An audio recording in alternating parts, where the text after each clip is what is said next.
ഇടുക്കിയിലെ പട്ടയ പ്രശ്നത്തെയും നിർമ്മാണത്തെയും പുതിയ കെടിയിലാക്കി ഹൈക്കോടതിയുടെ ഉത്തരവ്.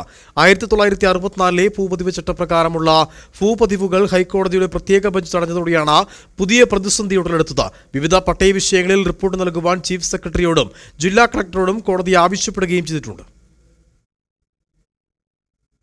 മൂന്നാറിലെ ഭൂവിഷയങ്ങൾ പരിഗണിക്കുന്ന justice A Muhammad Mushtaq, justice Shobha Annamma Eapen എന്നിവരുടെ ബെഞ്ചാണ് പട്ടയം നൽകുന്നത് തടഞ്ഞത്.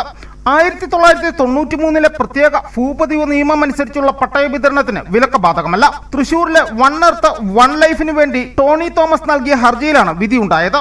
ദേവികുളം, ഉടുമ്പൻചോല, പീരുമേട് താലൂക്കുകളിലെ ഭൂമി ഇടപാടുകൾക്ക് മൊറട്ടോറിയം പ്രഖ്യാപിക്കണമെന്നും ചിന്നക്കനാൽ, പള്ളിവാസൽ, ദേവികുളം, ഉടുമ്പൻചോല, പീരുമേട് താലൂക്കുകളിലെ എല്ലാ നിർമ്മാണങ്ങളും നിർത്തിവയ്പ്പിക്കണമെന്നുമുള്ള ഹർജിയാണ് കോടതി പരിഗണിച്ചത്.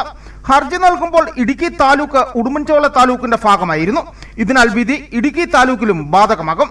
1964 ഭൂപതിവ് റൂളിലെ 4-ാം വകുപ്പ് അനുസരിച്ച് വ്യക്തിഗത കൃഷികൾക്കും വീടുകൾ നിർമ്മിക്കുന്നതിനും ബെനഫിഷ്യൻ എൻജോയ്മെന്റിനുമാണ് ഭൂമി പതിച്ചു നൽകേണ്ടത്. റൂൾ 5 അനുസരിച്ച് 1964 വരെ കയ്യേറി കൈവശം വെച്ചിട്ടുള്ള 1 ഏക്കർ വരെയുള്ള ഭൂമിയാണ് പട്ടയം നൽകാൻ വ്യവസ്ഥയുള്ളത്. ഇത് പിന്നീട് ഹില്ലി ഏരിയയിൽ 1 ഏക്കറും നോൺ ഹില്ലി ഏരിയയിൽ 50 സെന്റായും ഭേദഗതി വരുത്തി. 7-ാം വകുപ്പ് ഭേദഗതി ചെയ്ത് 1971 മുമ്പുള്ള കയ്യേറ്റക്കാർക്ക് പട്ടയത്തിന് അവകാശമുണ്ടെന്നാക്കി. കോടതിക്ക് മുന്നിൽ വന്നിട്ടുള്ള നിരവധി കേസുകളിൽ ഇങ്ങനെ 1964 ശേഷം നടന്നിട്ടുള്ള കയ്യേറ്റങ്ങളിൽ പൊതുതാൽപര്യം ഇല്ലാതെയും അസൈൻമെന്റ് ലിസ്റ്റിൽ ഉൾപ്പെടാത്തതുമായ സർക്കാർ ഭൂമിയും പതിച്ചു കൊടുത്തിട്ടുണ്ട്.